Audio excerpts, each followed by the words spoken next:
Carl Jung figured out something that breaks most people's brains. The very thing you think makes you you is actually what's preventing you from being yourself, your personality, your career identity, your social role. All fake, and Jung had a step-by-step blueprint to strip it all away and find what's actually underneath. Here's how it works. Think about it like this.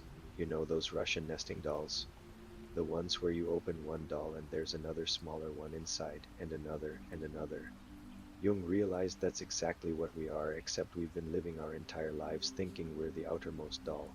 He called that outer shell your persona, literally the mask actors wore in ancient Greek theater. And just like those actors, you've been performing a role so long you forgot it wasn't really you. Your persona is that perfectly curated version of yourself you present to the world. The LinkedIn profile, the family dinner personality, the I've got my life together facade you maintain on social media. Now, here's what's actually happening. Your brain is so busy maintaining this performance that it's completely disconnected from who you actually are underneath. It's like being a method actor who got so deep into character they forgot their real name. But wait, if the persona isn't the real you, then what is? Jung discovered there are actually four layers you have to peel back to reach your authentic self, and each one is more uncomfortable than the last. Let's zoom out. After finally understanding the persona trap, Jung started wondering what happens when you actually try to drop the mask. That's when he discovered layer 2, the shadow. Picture your shadow as that friend who shows up uninvited to every party and says all the things you're thinking but would never say out loud. It's every impulse you've suppressed, every emotion you've deemed inappropriate, every thought that makes you go, I can't believe I just thought that. Here's the kicker, your shadow isn't some evil demon living inside you. It's just the parts of yourself you decided were unacceptable somewhere along the way. Maybe you learned anger was bad, so you stuffed it down. Maybe you learned being selfish was wrong, so you became a people pleaser. Maybe you learned showing vulnerability was weakness, so you built walls. Jung's genius insight. You can't become whole while pretending half of yourself doesn't exist. So how do you face your shadow without losing your mind? Jung developed what he called shadow work, basically psychological archaeology. You start noticing what triggers you about other people, because here's the plot twist. What you hate in others is usually what you're denying in yourself, that person who's too aggressive. That might be your own suppressed assertiveness trying to get your attention, that attention-seeking coworker. Could be your own need for recognition that you've been shame spiraling about. But here's where it gets really wild. Once you start integrating your shadow, acknowledging and accepting these hidden parts, you unlock layer 3, the anima and animus. Think of this as your psychological gender swap. Jung discovered that regardless of your biological sex, you have both masculine and feminine psychological traits. The anima is the feminine aspect. In men, the animus is the masculine aspect in women.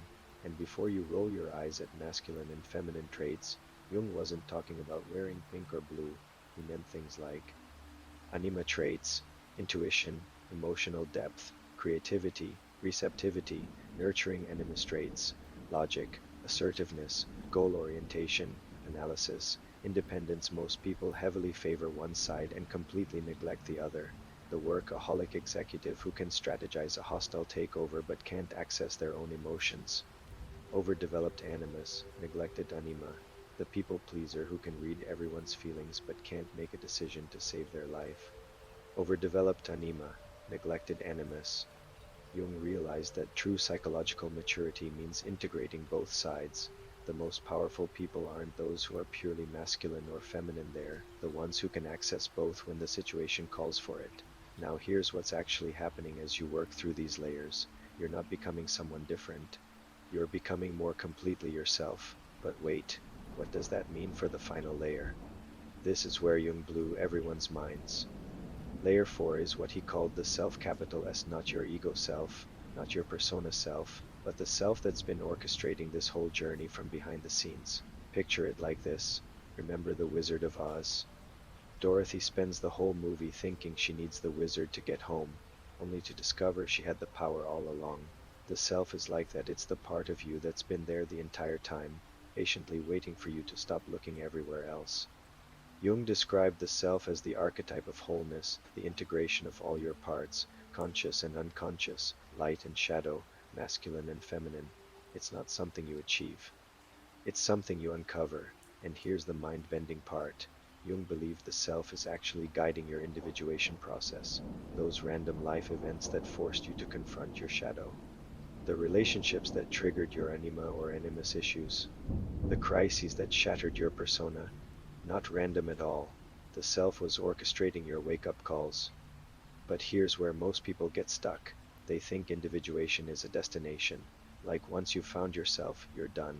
Game over, you win at life. Jung laughed at this idea. He said individuation is a lifelong process. You don't complete it, you live it. Think of it like this. You know how video games used to have cheat codes that would unlock everything at once? Well, life doesn't have cheat codes. You can't skip to level 100 self-awareness. You have to play through each level, face each boss, learn each lesson. And just when you think you've got it figured out, life throws you a curveball that reveals another layer you didn't even know existed. The persona evolves, new shadows emerge, your anima and animus continue to develop, the self keeps revealing new aspects of wholeness. Jung called this the spiral path you're always circling. Back to the same themes, but at deeper levels each time. After finally understanding this whole framework, I started wondering, how do you actually live this in real life without becoming a full-time psychology patient?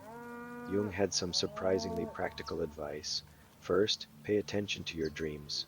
Jung believed dreams were letters from your unconscious, showing you exactly what you need to work on next, that recurring nightmare about being chased.